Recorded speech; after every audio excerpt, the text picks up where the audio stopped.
Saludos para ustedes y buenas noches. Bienvenidos a este su espacio, El Termómetro, del canal CTV Barranquilla. Hoy hemos visto cómo nuestra ciudad ha sido tomada por diferentes manifestaciones. No solamente la capital del Atlántico, también municipios como Sabana Grande, Palmar de Varela, Baranoa y Malambo estuvieron protagonizando sus diferentes manifestaciones. Incluso a esta hora, mientras estamos haciendo este espacio, en la Plaza de la Paz hay un alto número de jóvenes reunidos que continúan levantando su voz en contra del gobierno nacional. Pero todos se preguntarán, ¿por qué sigue el paro?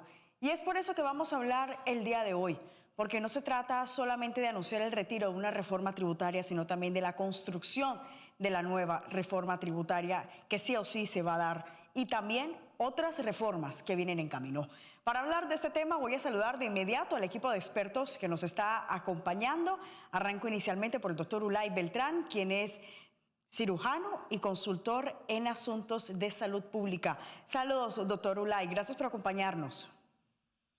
Muy buenas, cordial saludo para quienes me acompañan en la mesa y para ti como moderadora del panel, y dispuesto a aprender de los que me acompañan y eventualmente aportar desde la trinchera en donde estamos del sector salud. Así es, también nos acompaña hasta ahora Jessica Manotas, quien es politóloga, para analizar con ella esta situación que se está registrando con estas manifestaciones. Saludos, Jessica.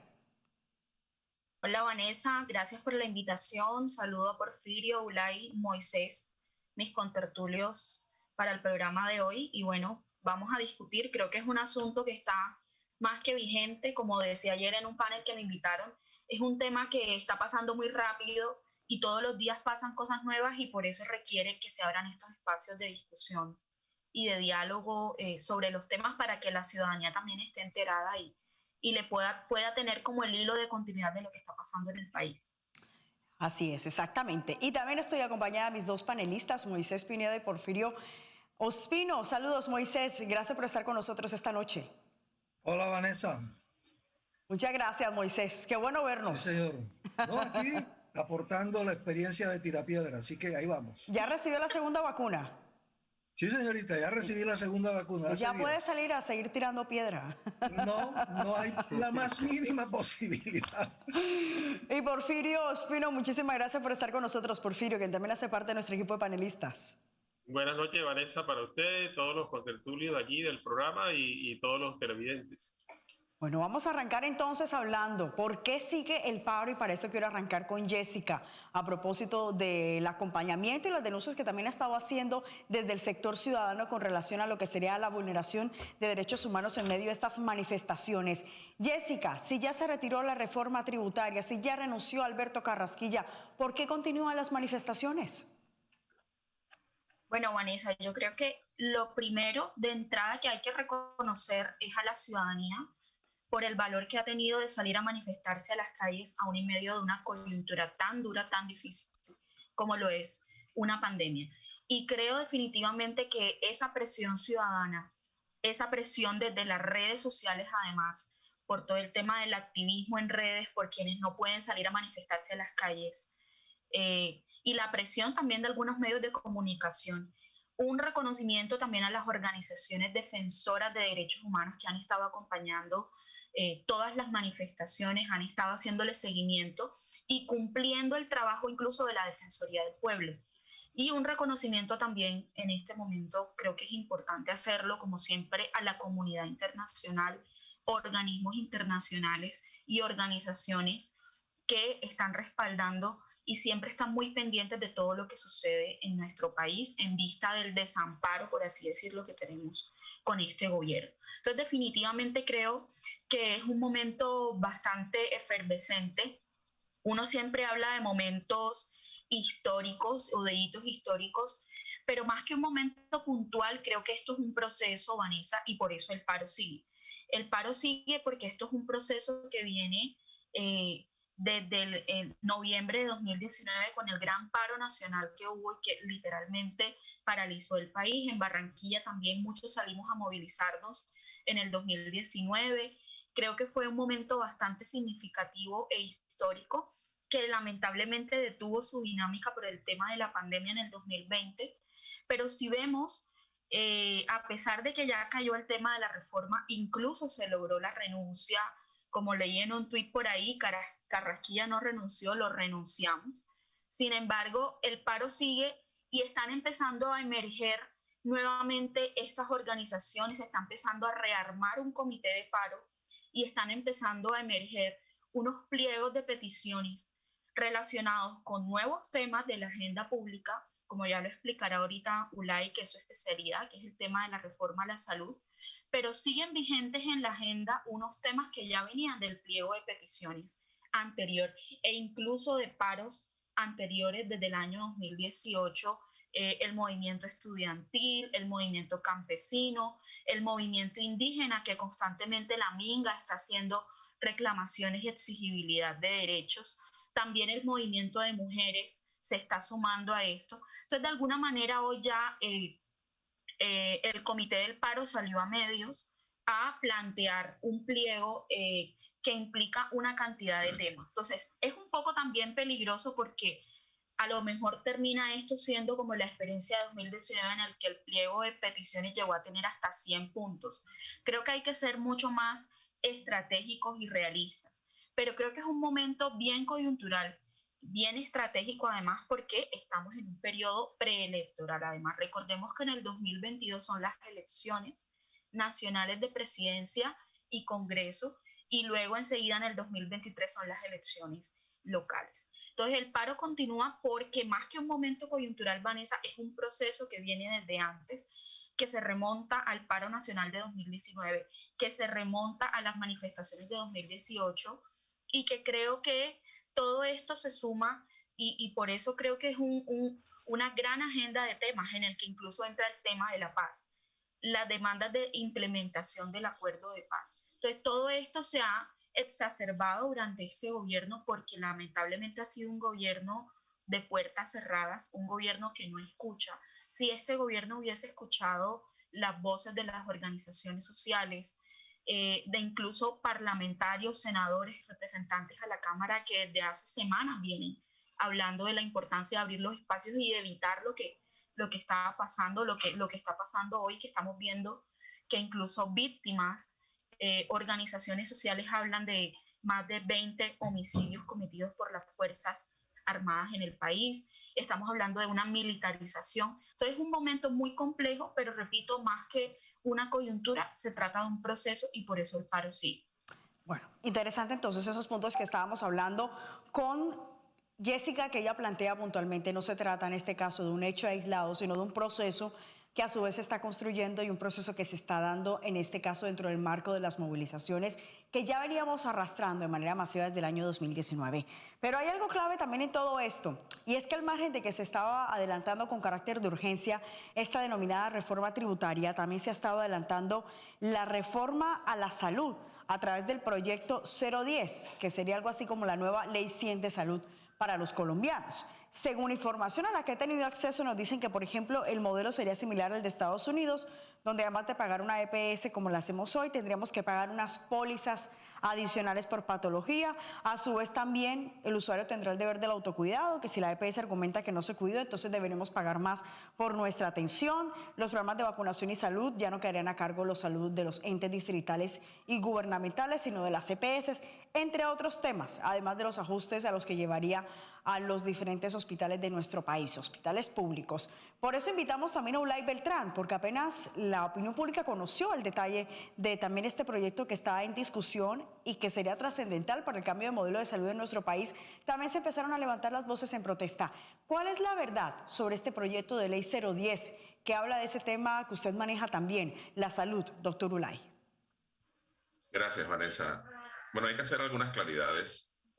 Este es un proyecto de ley que originalmente fue radicado el año anterior, al inicio de la legislatura, el día 20 de julio, presentado por la bancada de Cambio Radical, apoyado en su impulso legislativo por el gobierno, y que en su texto original, que obedece a lo que fue mayoritariamente el programa de gobierno del entonces candidato Germán Vargas Lleras, se convirtió en un proyecto de ley para reformar desde la perspectiva de esa visión del entonces candidato, el Sistema General de Seguridad Social en Salud. El texto originalmente presentado no generó ningún tipo de feeling con los actores intervinientes del sector. Eran muchos más los que estaban en desacuerdo y lo rechazaban que los que estaban a favor de él. En ese orden de ideas se generaron toda una serie de actividades, acciones, inclusive manifestaciones en los diferentes escenarios, como fueron las audiencias públicas que por todo el país se realizaron alrededor de la socialización de este proyecto de ley, y finalmente el trámite, que aunque tenía el mensaje de urgencia del gobierno, no avanzó con la celeridad y definitivamente no progresó para que hubiese sido convertido en ley de la República, ni siquiera aprobado en las sesiones mínimas que requiere un proyecto de ley para tal efecto en la pasada legislatura. Obviamente, la insistencia de quienes habían fracasado inicialmente con ese proyecto de ley los volvió a motivar a radicarlo en el mes de marzo ante el legislativo. Nuevamente, la bancada de este partido, junto con el acompañamiento del gobierno, específicamente promocionando desde el impulso de un mensaje de urgencia a la celeridad para darle prontitud al debate y la conversión en ley de la República. Sin embargo, si algo ha tenido este texto nuevo, que incorporó un capítulo sobre salud pública referente a la pandemia, que creo que no era necesario porque eso no tiene que ir a ley, cuando vía reglamentación es fácilmente solucionable todo lo relacionado con estos eventos, así como algunos artículos que modificaron el contenido, pero no su sentido, llevó a que el proyecto de acuerdo el proyecto de ley generara algo que no se había podido lograr en el sector de salud jamás, y es que todos los actores intervinientes se pusieran de acuerdo, pero no para apoyarlo, sino para rechazarlo. Entonces, allí se generó una acción conjunta representada por parte de las asociaciones médicas, los gremios médicos, las sociedades científicas, las organizaciones sociales, igualmente las ligas de usuarios, las asociaciones de pacientes y toda una serie de conglomerados que sumaron 230 organizaciones más 1.060 personas naturales que firmaron una carta que fue radicada en el Congreso hace un par de semanas solicitando el archivo de este proyecto de ley para que finalmente no se diera la pretendida reforma, que es una pseudo reforma, porque antes que reformar lo medular y estructural, no pasa de ser unos ajustes menores para caracterizar de cierta manera lo que se pretende con quienes han promovido el contenido de esta reforma. Así las cosas, se genera toda una estrategia de análisis del articulado por parte de los diferentes grupos de interés del sector salud, y el uno a uno de cada artículo fue controvertido y fue descalificado frente a lo que pudiera ser la reforma que se requiere en el sector salud, y molestó mucho que desde el título que se le dio, que es el mecanismo de reformar el sistema para garantizar la aplicación de la ley estatutaria de salud, que es la ley que, como ustedes conocen, fue sancionada en el año 2015 y que le define el ámbito al derecho de la salud como derecho fundamental en nuestro país. Y además se le generó otro componente que es garantizar la sostenibilidad financiera al sistema. Decía el título, cuando uno va al contenido, cuando uno va al texto, encuentra que nada más distante de la ley estatutaria que lo que allí se plantea. Entonces, la ley estatutaria en salud es como un tesoro del sector que significó mucho lograrlo, para que a partir de un marco legal empiece a distorsionarse, desvirtuarse y confundir lo que realmente allí se estableció como bitácora en defensa del derecho fundamental a la salud. Fuera de eso, ha recibido todos los calificativos de los diferentes actores, desde inoportuno, inconveniente. Y cuando se habla de vicios de trámite, entonces también inconstitucional. Inconstitucional, ilegal, y además factores de interés primordial dentro del sector, como por ejemplo la mejoría que se requiere en la precarización del componente laboral del recurso humano que aquí labora dentro del sector, en el componente remuneracional, en el componente contractual. Definitivamente pareciera que se abordara, pero cuando se hace un análisis jurídico profundo, se comprueba que es más de lo mismo. Entonces, nada más distante del objetivo que se enuncia en el título y por tanto esta reacción que se viene dando por parte de todos quienes tienen algún tipo de actuación dentro del sistema general de seguridad social en salud y que, como digo, si tuvo algún tipo de éxito este proyecto de acuerdo en el texto radicado ahora en marzo, es que logró poner a todo el mundo de acuerdo en lo fundamental, pero no para apoyarlo, sino para rechazarlo. En palabras más, palabras menos, Vanessa, de acuerdo con lo que hemos estado hablando antes del inicio del programa con los contertulios, creo que la gente lo que quiere es el archivo de este proyecto de ley y que en ese orden de ideas debiera titanizarse, es decir, que sigue el mismo curso del Titanic, el hundimiento, para que no progrese dentro de un debate que no va a construir solución, sino va a generar más prevención y rechazo a través de la respuesta social que se viene dando en las personas desde hace un par de semanas. Estamos de reforma en reforma, doctor Ulay, pero entonces ya sabemos claramente que esto podría afectar muchos intereses del ciudadano de a pie, especialmente de aquel que no cuenta con los suficientes recursos económicos, además teniendo en cuenta que tenemos uno de los ingresos per cápita más bajos del mundo. Pero ¿a quién beneficiaría esta reforma a la salud que usted nos estaba explicando? Sí, yo me permití escuchar en detalle algunas de las informaciones que te permitiste leer a través de un mensaje que se ha estructurado como los defectos o los perjuicios generados por el proyecto de ley, que hablaba que era similar al componente de prestación de servicios de Estados Unidos, con la desventaja que había que hacer un copago por parte del usuario, que se debía generar el autocuidado. Entonces hay que poner las cosas en orden.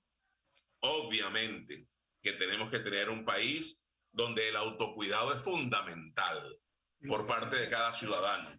El autocuidado, la autoprotección es fundamental para la salud de la persona, pero para la salud de la comunidad que está en su entorno.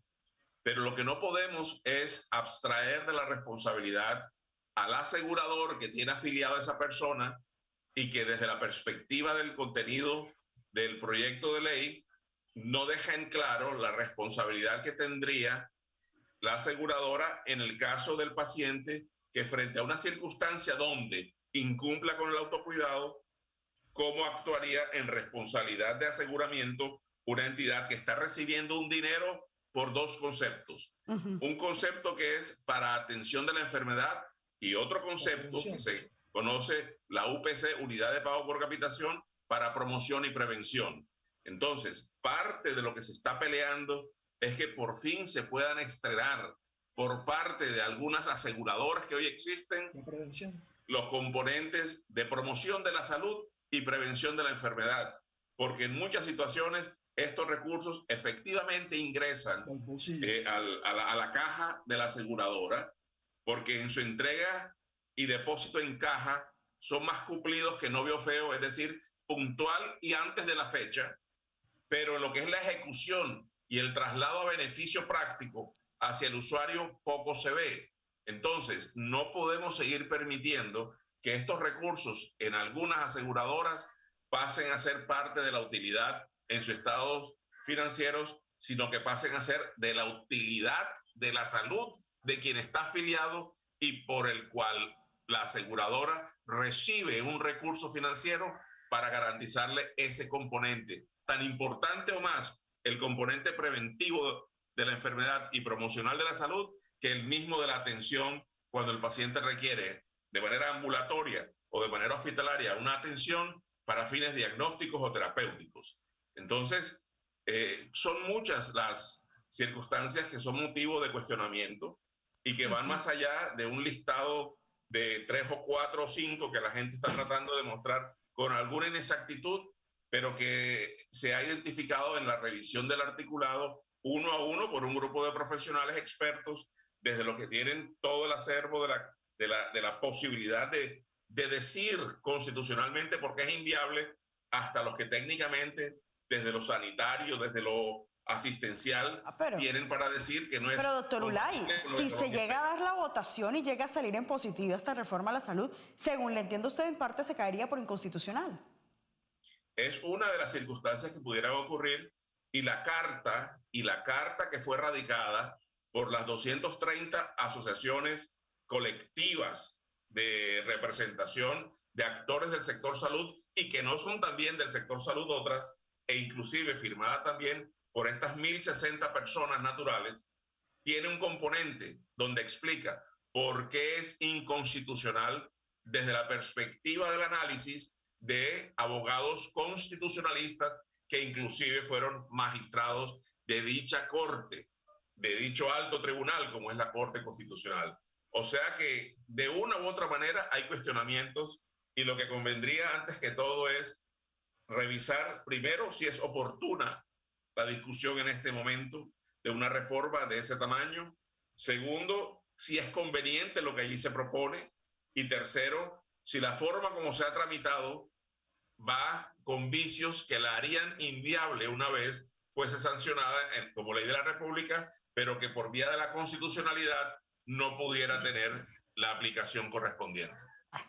Hemos dejado aquí hablar ampliamente al doctor Ulay Beltrán para escucharlo un poco, porque finalmente pues teníamos que escucharlo para conocer a propósito de esta reforma a la salud que también se está tramitando y por la cual también se están manifestando hoy muchos en Colombia. Hace parte de la respuesta a ese gran interrogante: ¿por qué siguen las manifestaciones?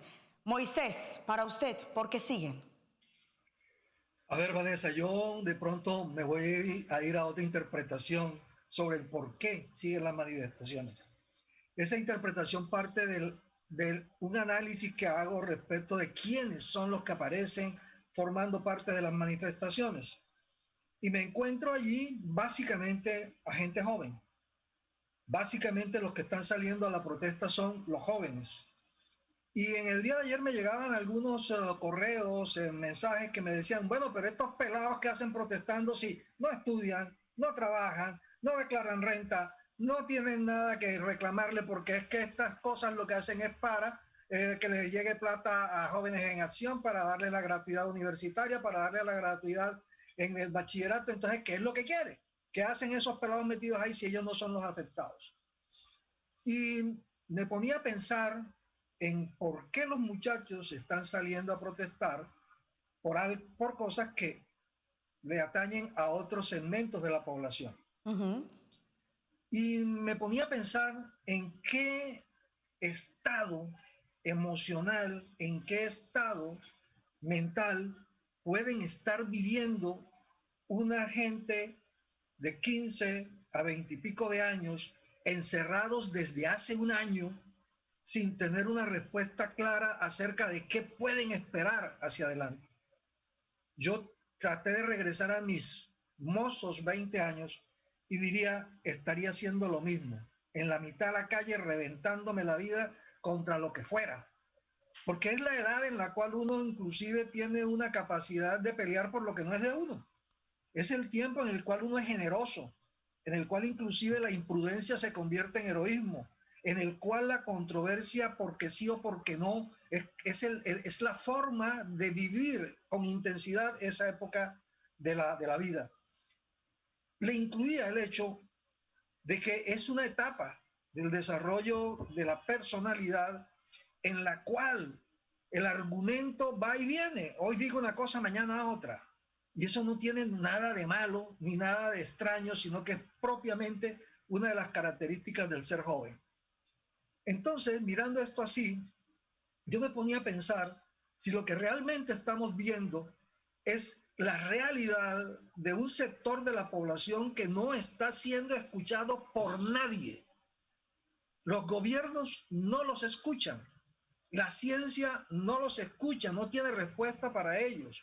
La economía no los escucha porque no los tiene como consumidores, porque no están realmente aportando nada al PIB. Antes, por el contrario, viven de lo que otros hacemos. Y que como nadie los entiende ni nadie los escucha, la única posibilidad que tienen es la de expresarse en este espacio que, como decía Jessica, puede llevar a que terminemos todos los días con un requerimiento nuevo. Hoy es la nueva ley de la salud, que todas incluyendo esta que nos está cubriendo, tienen los jóvenes unas no respuestas, porque todo se reduce escasamente a 3 o 4 asuntos relacionados con conducta sexual reproductiva responsable. Ajá. Y pare de contar. Pero hoy esta ley 100 no le responde a los jóvenes nada. Inclusive uno siente que el tema de la salud mental, ni para los jóvenes, ni para los viejos, ni para nadie, forma parte de las preocupaciones del sistema de salud. Mañana estos pelados van a protestar y van a salir con una exigencia nueva, porque todos los días necesitan estar alimentando la motivación y la explicación para estar allí. Pero están expresando algo, que es lo fundamental. Esta nueva forma de ciudadanía, y yo hasta diría que ojalá hiciéramos lo que hacen en otros países, que la ciudadanía es a partir de los 16 años. Esta nueva expresión de ciudadanía nos está mostrando a un segmento de la población para el cual no hay ni escucha ni respuestas. Y mañana será por otra razón, vea que lo digo, cualquiera, no importa. Y no estoy diciendo que sean irresponsables, que sean baladíes, que no sean profundos. No, lo que estoy diciendo es que estamos frente a una población a la cual o con la cual el país se da el lujo de no atenderlos, de engañarlos, de salirle con que tenemos una política pública de juventud. Y uno va a ver qué hay allí. Y no hay más que pura palabra. Y con otras... Sí.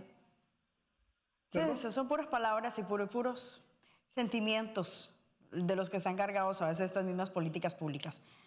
Pero más sentimientos expresan estos pelados. Es que uno los escucha.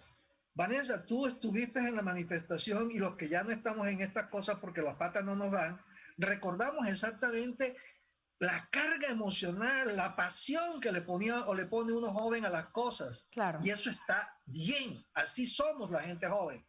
Mientras más maduramos, vamos siendo más racionales y menos emocionales. Pero estos muchachos son sinceros, son, llamémoslo así, abiertos. Pudieran no ser lógicos ni muy estructurados en los problemas que aprecian y las soluciones que proponen, pero son honestos con lo que están planteando. Lo que duele es que no se les escuche.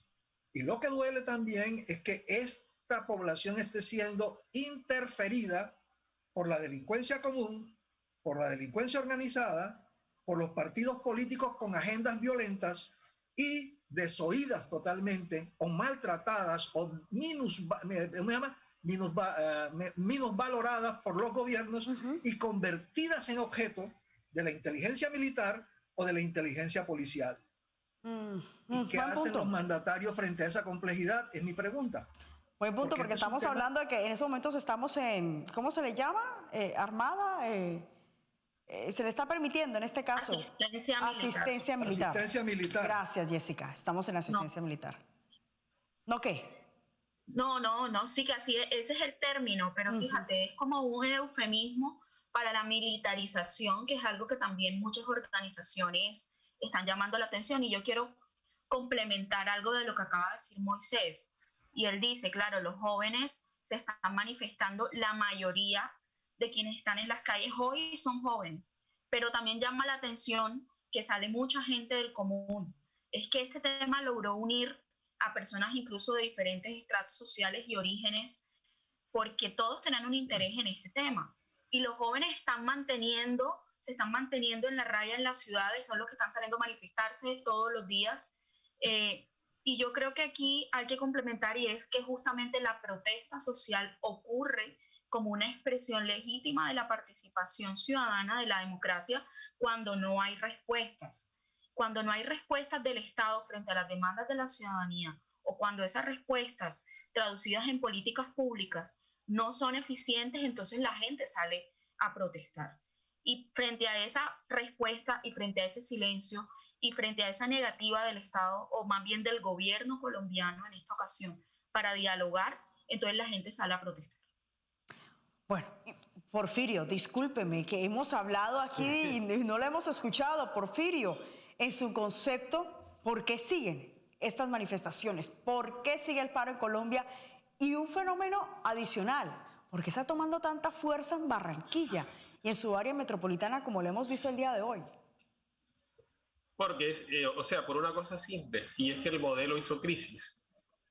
O sea, estamos hablando de un modelo que se ha venido, que se implantó en América Latina durante que los 80 le llamaron la década la década perdida, que fue todo el tema de los ajustes que recomendaba el Fondo Monetario Internacional, en el que obviamente era una política pública tendiente a favorecer un pequeño sector de la economía, que es el de las grandes corporaciones, con exención de impuestos, con las privatizaciones, en el cual ese modelo decía que exonerando a los más ricos y a los más poderosos de estas corporaciones, pues se iba a generar empleo, y una vez la sociedad o los países con un pleno empleo era capaz de darse su propia salud, su propia educación, porque tenía los ingresos para pagarse.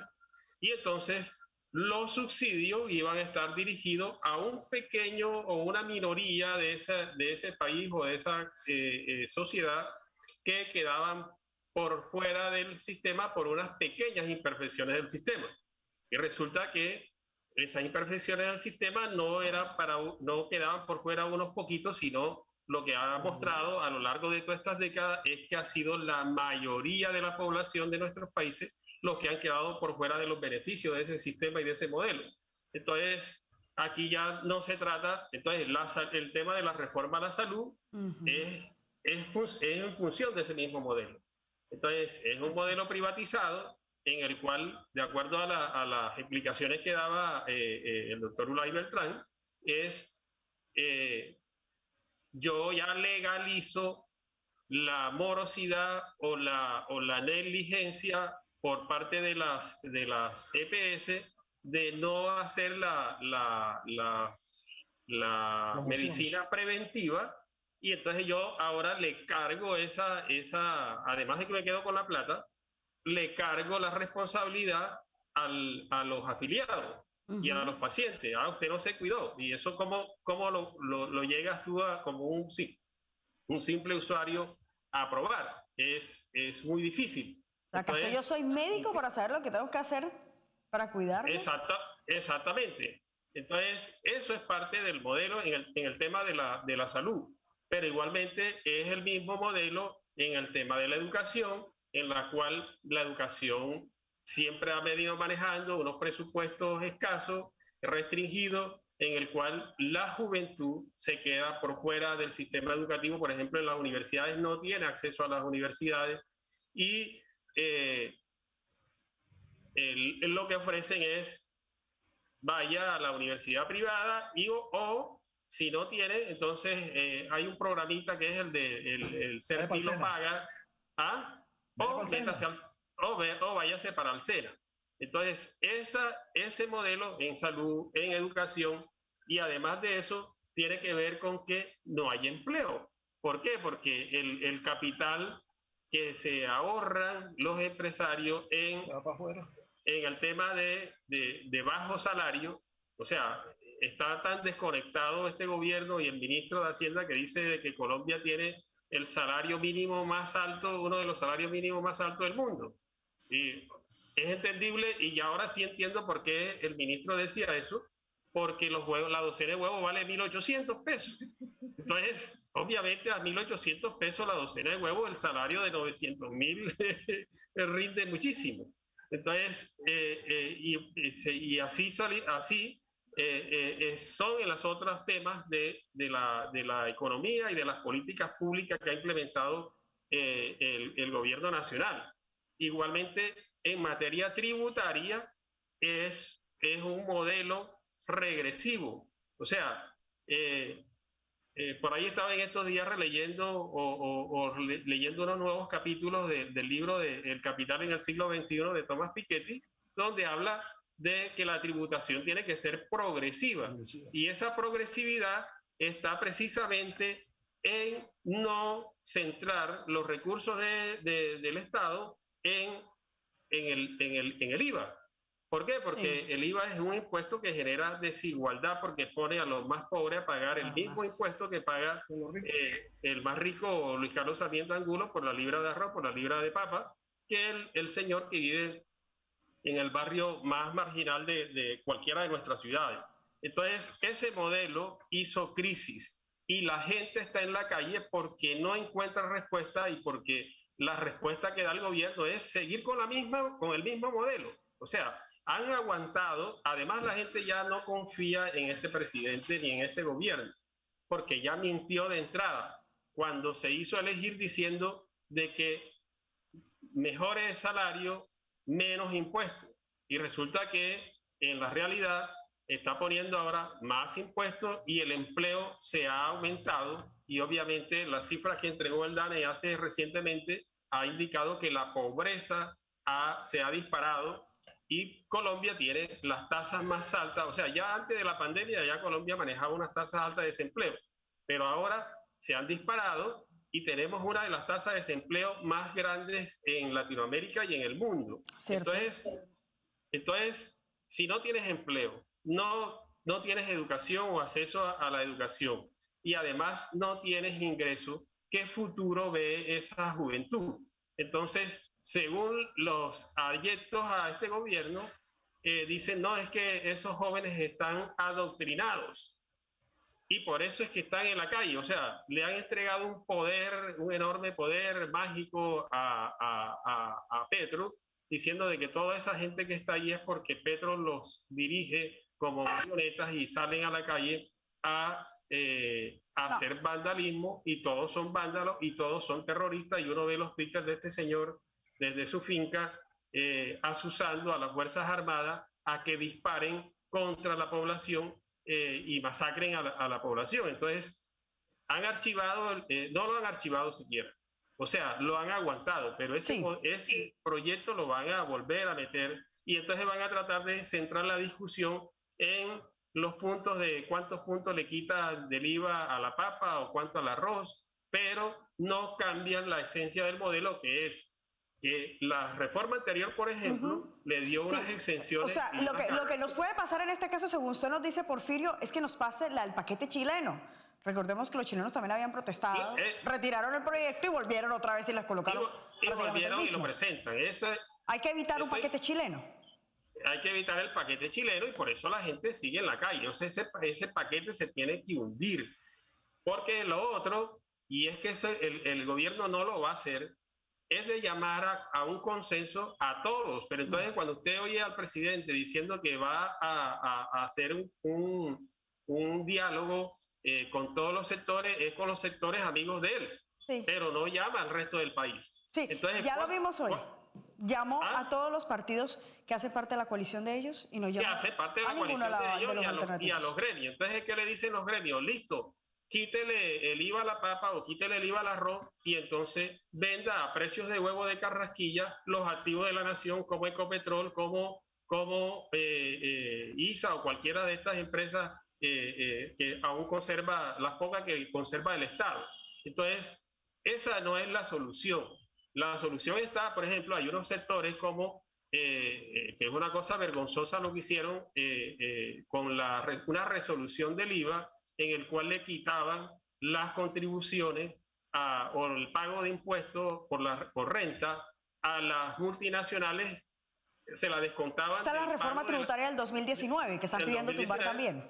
Que el pago que tenían que hacer por las regalías, ese monto que pagaban por las regalías, que eso no tiene nada que ver, porque eso es del Estado colombiano, el oro o el carbón o cualquier recurso de esto que sacaran de la minería son propiedad de la nación. Y entonces por haber devolver la plata esa, le descontaban ese valor en términos de impuestos de renta. Entonces ahí hay unas exenciones billonarias que con esa sola tienes por lo menos la mitad del hueco fiscal que hay.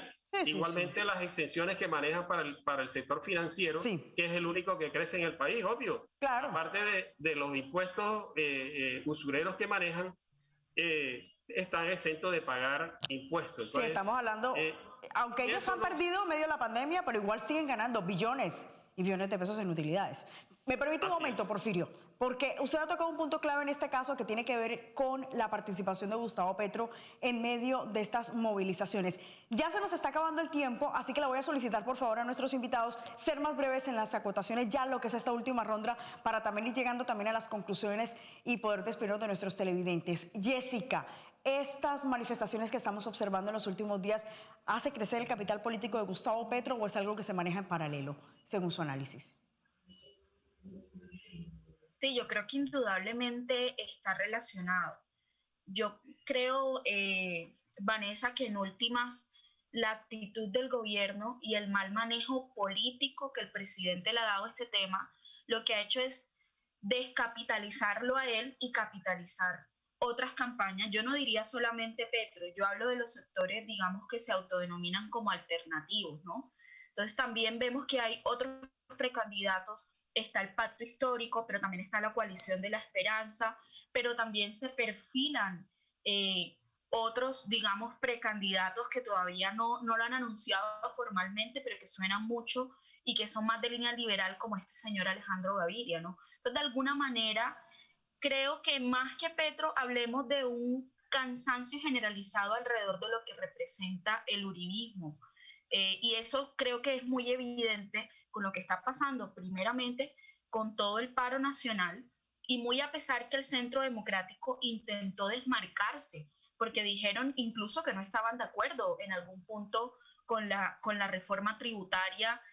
Uribe públicamente llamó la atención al presidente y al entonces ministro Carrasquilla, y aún así la gente no desligó completamente este asunto del partido de gobierno, que es el Centro Democrático. Entonces creo que hay un desgaste generalizado sobre el uribismo, y esto lo que está haciendo es favoreciendo otras figuras. Evidentemente Gustavo Petro va punteando en las encuestas, pero creo que en términos generales tampoco hay un consenso nacional alrededor de la figura de Gustavo Petro. Creo que eso es bastante claro, y aquí lo que se requiere ahora, ya para cerrar, es empezar a pensarnos esa agenda alternativa y toda la estrategia, digamos, alrededor de lo que se puede avanzar para las elecciones de 2022. Creo que esto es un momento clave para empezar a establecer diálogos, para empezar a llegar a acuerdos.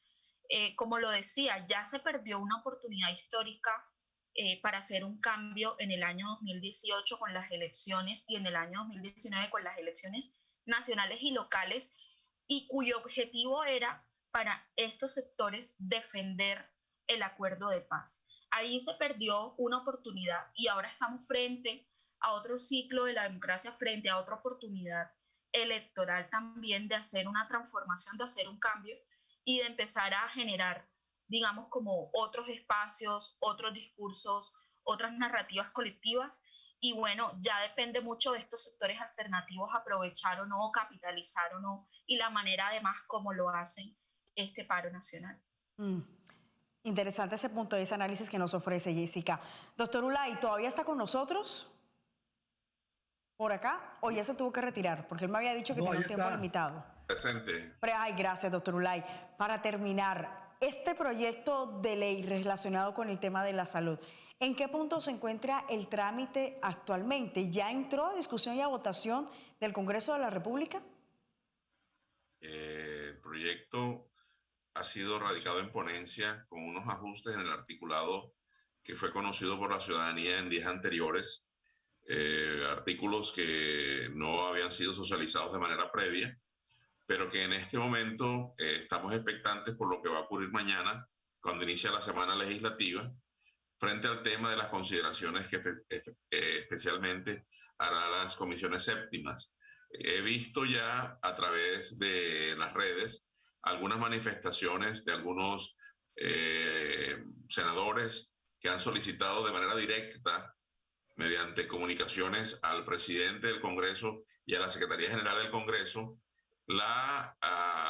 el retiro del proyecto de ley, por considerarlo inconveniente, por considerarlo que no es el momento y porque no tiene el insumo que va a ser necesario para poder modificar lo que pretende hacer de acuerdo como se ha denominado. Entonces, y acabo, mientras hemos estado en diálogo, me acaba de decir ahora un senador a través del celular, donde dice que el proyecto se va a titanizar, es decir, se va a hundir. Sin embargo, no todo lo que se dice es lo que se consigue cuando hay mayorías alrededor de un proyecto que es de iniciativa definitivamente contando el apoyo oficial del gobierno. Entonces, vamos a ver si el presidente manda la señal o los congresistas identifican que definitivamente esto no puede continuar, porque creo que el momento del país no está para otro tipo de circunstancias como la que hemos vivido desde hace un par de días, de la gente en las calles manifestando inconformismo fundamentado en la no conveniencia de lo propuesto como normatividad futura para nuestro país. Y más si aún nos van a decir en este caso que no va a ser suficiente pagar con la EPS, sino que además nos va a tocar sumarle unas pólizas a las patologías. Yo quiero hacer una claridad y dame medio minuto, por favor. Dígame, claro que sí. En mi primera intervención, cuando hice referencia al tema de los recursos que le llegan a las aseguradoras para el doble fin, atención a la enfermedad y promoción y prevención en el otro concepto, porque por ambas vías se reciben recursos para garantizar la prestación de ese servicio al afiliado, yo no generalicé las EPS o las aseguradoras, sino dije las EPS que no están haciendo las cosas como deben hacerlas. Desafortunadamente, lo que debería ser la excepción, es decir, las incumplidas, se volvieron la norma y la excepción se volvió lo que pocas hacen realmente porque le cumplen al afiliado desde su perspectiva de responsabilidad obligada al convenir un contrato de deberes por parte de la aseguradora y de beneficios y derechos por parte de quien se afilie. Entonces, quiero hacer claridad, toda vez que siempre lo que uno pronuncia al generar opinión pública debe ser entendido como realmente pretendió ser explicado. Sí. Y no generalicé, pero debo decir que la tendencia desafortunadamente es hacia el incumplimiento, pero hay quienes están dentro del cumplimiento de la obligación convenida con el afiliado. Y que lo necesitamos en este caso, doctor Ulay. Qué preocupante, de todas maneras, este panorama que se nos pinta. Imagínense, una reforma tributaria que, aunque hayan retirado, como dijo Porfirio y como dijo Moisés, hay que ver con qué nos vienen ahora, porque además los que están negociando no son todos los sectores del país, son los cercanos al presidente, los que inicialmente también estuvieron involucrados en la redacción del primer texto. Ya para terminar, Moisés, ¿cómo seguir entonces resistiendo, o en este caso, cómo puede seguir la ciudadanía haciendo un ejercicio de acompañamiento y veeduría sin desgastarse? Los pelados van a seguir. Los pelados van a seguir. Acaban de introducir en la agenda el tema de la Universidad del Atlántico, la renuncia del rector, de los vicerrectores y otros personajes de la política que están vinculados a la universidad. Ese es un nuevo tema de agenda. Va a movilizar nuevos sectores de la juventud. Ellos van a seguir en esto, van a seguir en tanto sostengamos esta realidad en donde hay una desconexión entre los gobernantes y los gobernados, y ahora se impone, que es lo que a mí también me preocupa, la falta de sentido de las cosas y de cómo le echan gasolina a la hoguera. Y es que el señor expresidente de la República, Álvaro Uribe Vélez, se ha inventado un nuevo término creando una nueva narrativa. Ahora tiene una nueva narrativa para hablar de lo que él llama revolución molecular. Disipada. ¿Cómo es? Disipada. Disipada. Revolución molecular disipada para sostener una nueva decisión, y es la de enfrentar la protesta social desde la perspectiva militar, reventando toda la institucionalidad constitucional y legal de este país. Pero se le está jugando a fondo con esto. Y frente a eso hay que decir a los pelados, tenemos que ser prudentes. Tenemos que ser prudentes porque yo personalmente no quiero ver muertos aquí. Porque ya este señor tomó la decisión y su partido tomó la decisión. Y la narrativa que circula en las redes sociales es esa. Estamos frente a una revolución molecular disipada y tenemos que impedir que esto se tome en el poder. Así, tenemos que impedirlo. Y las convocatorias que hacen son tenebrosas. Y la manera como ilustran el pensamiento es criminal. Eso está pasando y me preocupan los pelados. Sé que ellos van a seguir en esto, porque ese es su cuento, es su vida, y es, digámoslo así, es la manera como sienten la patria, como sienten el país. Y no están detrás de ellos manipulándolos nadie. Uno es así cuando es joven. Y mientras no los escuchen, esto va a seguir. Esto va a seguir. Y mientras más los escuchen, más van a pedir. Pero la culpa de esto la tienen los que se inventaron el cuento de que podían gobernar solos. A propósito de esto, estaba aquí confirmando en el celular porque es que hay una denuncia de que posiblemente habrían fallecido 2 jóvenes en medio de las manifestaciones desarrolladas este lunes en Barranquilla. Esperemos que no sea el caso, esperemos que no sea así. Pero ahí la denuncia, dígame, Porfirio. Ahí habría que recordarle al presidente Duque que él y su gobierno fueron y demandaron en materia de derechos humanos al gobierno de Maduro por la violencia y la represión que usaron contra los manifestantes en el caso de Venezuela. Y eso está ocurriendo hoy aquí. Entonces, habría que esperar que vayan, no sé si será Maduro entonces ahora ante las instancias internacionales a demandar a Duque por violación a los derechos humanos en el caso nuestro. Mire, me llama la atención, Porfirio, y le pido a usted la opinión en este caso para terminarlo.